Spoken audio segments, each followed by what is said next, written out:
Urabyumva ko twinjiye mu nkuru zivugwa mu mikino turi kumwe na Peter Twagirimana. Peter, reka tuguhe umwanya tubwire amakuru ya mbere y'imikino abantu bakwiye kumenya hano kuri Radio Rwanda.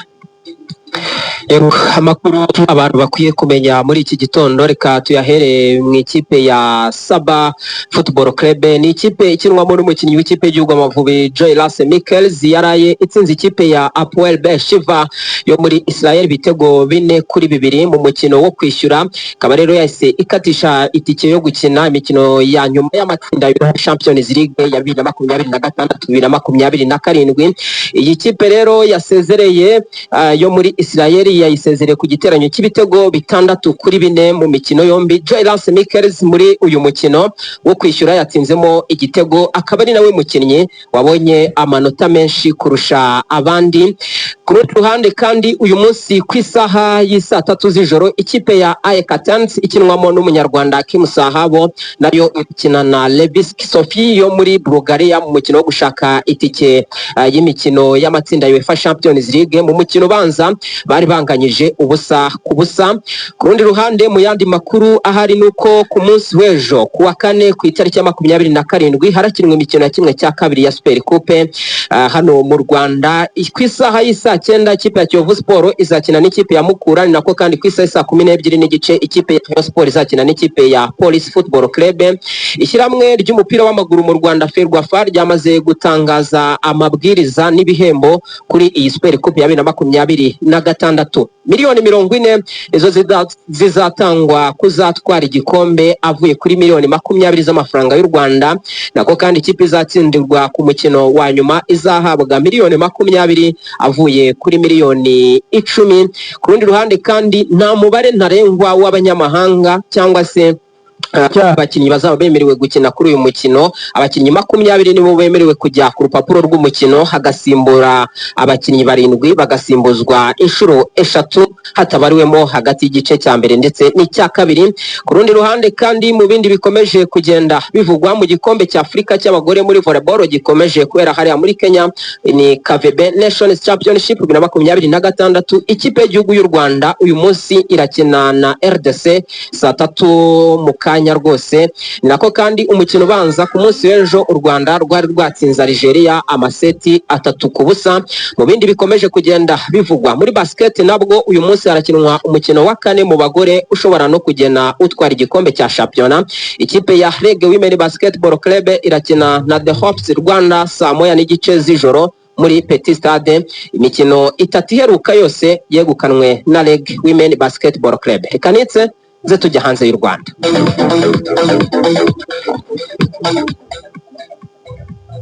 Hanze y'u Rwanda ibiri kuhavugwa reka tubihere ikipe ya Manchester United. Umukinnyi wayo yitwa Bruno Miguel Fernandes yegukanye igihembo cy'umukinnyi mwiza w'umwaka atowe n'abakinnyi bakina muri shampiyona y'Ubwongereza. Akaba yahigitse abarimo Declan Rice w'ikipe ya Arsenal na Erling Haaland w'ikipe ya Manchester City. Umukinnyi mwiza ukiri muto witwaye neza kurusha abandi ni Nico O'Reilly w'ikipe ya Manchester City. Nako kandi ikipe y'umwaka yatowe n'abakinnyi igizwe na David Raya w'ikipe ya Manchester w'ikipe ya Arsenal, hakazamo Gabriel Magalhaes, Nico O'Reilly, hakaza kandi William Saliba, Julian Timber, Bruno Fernandes, Declan Rice, Ryan Cherki, Erling Haaland, Igor Thiago ndetse na Antoine Semenyo w'ikipe ya Manchester City. Abakinnyi babiri bonyine nibo badakinira ikipe ya Arsenal cyangwa se Manchester City ni Igor Thiago ndetse na Bruno Fernandes. Mu bindi bikomeje kugenda abivugwa hariya ku mugabane w'Uburayi ku isoko ry'igurwa n'igurishwa ry'abakinnyi, ikipe ya Nottingham Forest yemeye kwishyura miliyoni 50 z'amapaundi kuri rutazamu Liam Delap w'ikipe ya Chelsea. Akaba ari we mukinnyi uhenze mu mateka y'ikipe ya Nottingham Forest. Miliyoni 45 ziziyongeraho izindi 5 mu mapaundi nizo iyi kipe ya Nottingham Forest igomba kwishyura kuri uyu musore. Ikipe ya Brighton and Hove Albion yamenyesheje ikipe ya Liverpool ko ishaka miliyoni 80 z'amapaundi kuri Yakuba Minte umunyagambia ukina satira aciye ku ruhande rw'iburyo. Liverpool yari yatanze miliyoni 60 kuri uyu musore, gusa ikipe ya Brighton irazanga. Gusa Liverpool ntabwo ishaka gucika intege ko yako irashaka abakinnyi bakina mu gice cy'ubusatirizi, byitezwe ko iri buze kongeraho andi mafaranga. Manchester United ibinyujije ku mbuga nkoranyambaga zayo yerekanye umukinnyi Carlos Baleba ukina hagati mu kibuga yaguze imukuye muri Brighton and Hove Albion kuri miliyoni 65 ziziyongeraho izindi 5 mu mapaundi bigahwana na miliyoni 70. Uyu musore azajya yambara nimero 20 muri ikipe ya Manchester United. Dusoza reka mbabwire ko hari imikino itegerejwe uyu munsi muri shampiyona y'igihugu ya Espagne La Liga. Ikipe ya Real Sociedad ku isaha y'isa 3 irakina n'ikipe ya Real Madrid. Ni nako kandi hari umukino uhuza ikipe ya Olympique Lyon ndetse n'ikipe ya Fenerbahce ku isaha y'isa 3, ni mu gushaka itike yo kujya mu matsinda ya UEFA Champions League. Reka mbesoreje aho ngaho, ubwo ibindi ni mu biganiro byacu n'amakuru bitaha. Urakoze cyane Peter. Urakoze cyane. Reka mu kanya gato noneho twinjira mu makuru avugwa mu myidagaduro.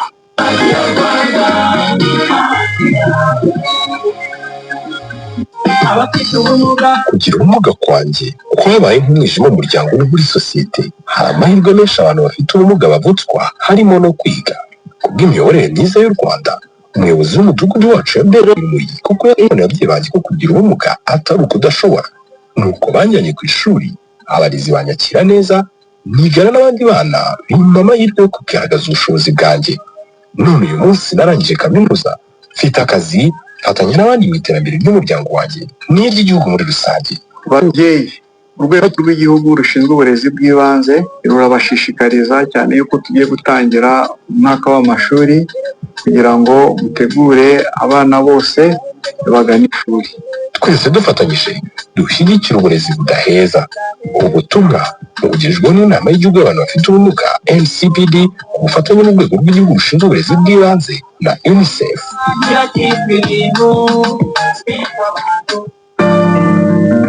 Turimo turatera imbere ku muvuduko uzahora wibukwa mu mateka. Mu mwaka w'2000 abanyeshuri miliyoni 445 nibo bonyine bajyaga mu mashuri yisumbuye ku isi yose buri mwaka. Uyu munsi bararenga miliyoni 600. Gusa bake cyane muri aba nibo bagira amahirwe yo kwiga mu mashuri ameze nka Apred Ndera. Iri shuri ntabwo rirera gusa, ahubwo ryubaka abahanga n'abanyamwuga b'ejo hazaza binyuze mu masomo y'icyiciro rusange no mu mashami nka Math and Sciences, Arts and Humanities, indimi, combination nka PCB, PCM, MCB, MPG, MPC, MCE, MEG na HGL. Apred Ndera yubaka abanyamwuga binyuze muri TVET School mu mashami nka mekanike, amashanyarazi y'imodoka, kugorora no gutera irangi imodoka, amashanyarazi yo mu rugo, gusudira, kogosha, gutunganya imisatsi, makeup, ubudozi, ikoranabuhanga no gukanika mudasobwa, porogaramu za mudasobwa n'ibindi. Hari amacumbi y'abahungu n'abakobwa, kandi abanyeshuri bose bigishwa amategeko y'umuhanda no gutwara imodoka nta kindi kiguzi. Hamagara 0788 90 74 07. Waniyandikisha unyuze kuri @apredndera.com, ukanda handitse admission, ukuzuza application form. Apred Ndera ni ishuri rihuza ubushobozi n'imico myiza hagamijwe kubaka ejo hazaza heza.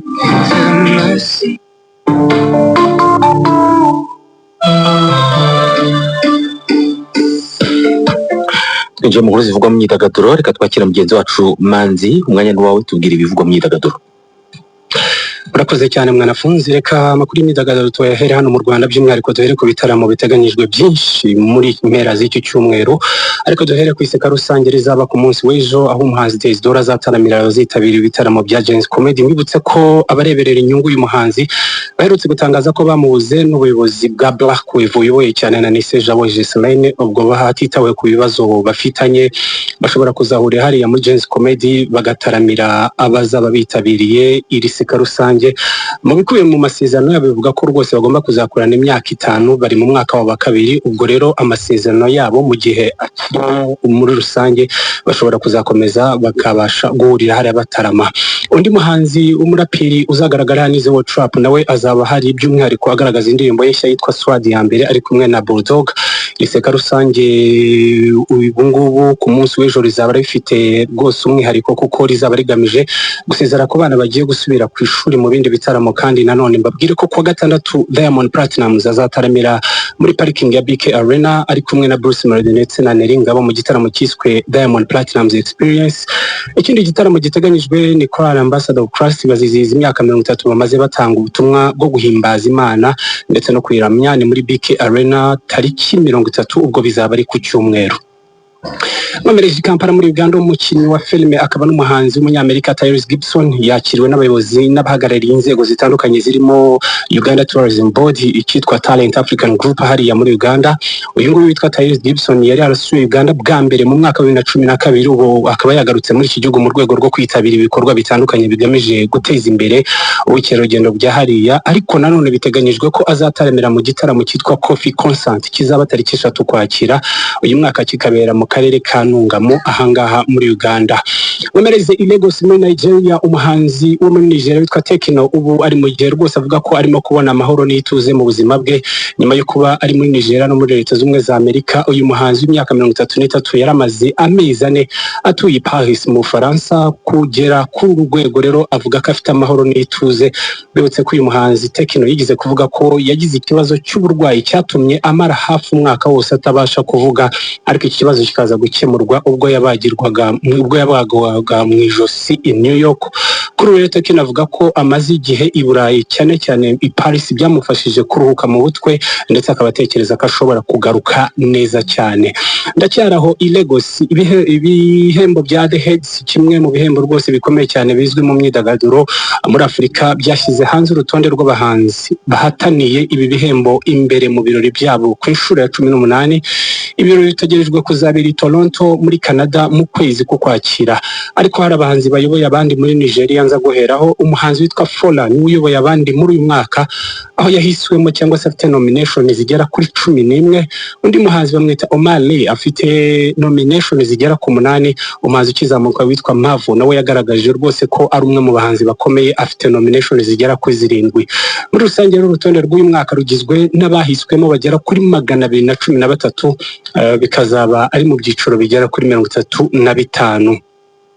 Ibindi byiciro birimo abahanzi bakomeye cyane ndetse n'abahanzi bashya bigaragaza impano rizamuka, ndetse harimo n'abandi benshi bazagenda bahitwamo bahabwa ibihembo muri ibi bihembo bya The Heads bigomba kuzabera i Toronto muri Canada. Reka nitso gato cyane dukomereze muri Leta Zunze za Amerika.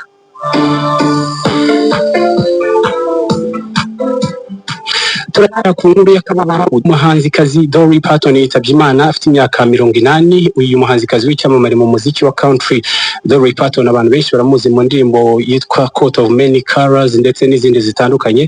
Yitabye Imana afite imyaka 80 y'amavuko.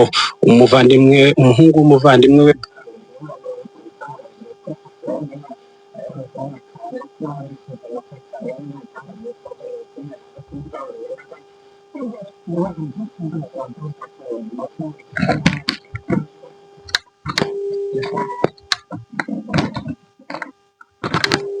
Rwanda ku buzima bwe bw'umwuga we ndetse n'umuziki muri rusange yagombaga gushyirwa mu gace ka Nashville, ko perezida wa Leta Zunze Ubumwe za Amerika Donald Trump yategetse ko mu rwego rwo kuja ibendera rya Amerika imanurwa hirya no hino mu gihe cy'icyumweru kimwe gusa guhera ku mugoroba ku munsi w'ejo, ndetse amwifuriza kuruhuka mu mahoro nk'uko natwe tubimwifurije. Ariko none hari andi makuru avuga ko uyu muhanzikazi Dolly Parton nubwo yitabye Imana yasize akoze indirimbo y'ibanga igomba kuzasohoka tariki 19 mu mwaka wa 2026 igaruka ku isabukuru ye muri rusange. Iyi ndirimbo ikazaba yitwa My Place in History. Reka nkomereze mu yandi makuru akomeje kuvugwa mwanafunzi. Umushinga wa Kenya West cyangwa se umuhanzi witwa Yo kongera gukora igitaramo mu Burusiya watangiye kujya mu rujijo rukomeye cyane nyuma y'uko stade ya Gazprom Arena i St Petersburg hariya mu Burusiya itangaje ko itazakira ibitaramo by'uyu muhanzi bibiri biteganyijwe kuba tariki 10 ndetse na 11 ukwakira uyu mwaka. Urakoze cyane manzi, umunsi mwiza. Nagenda gushimiye. Umunsi mwiza namwe mwadukurikiye ku Isambiri turabageza andi makuru mu buryo bw'incamake.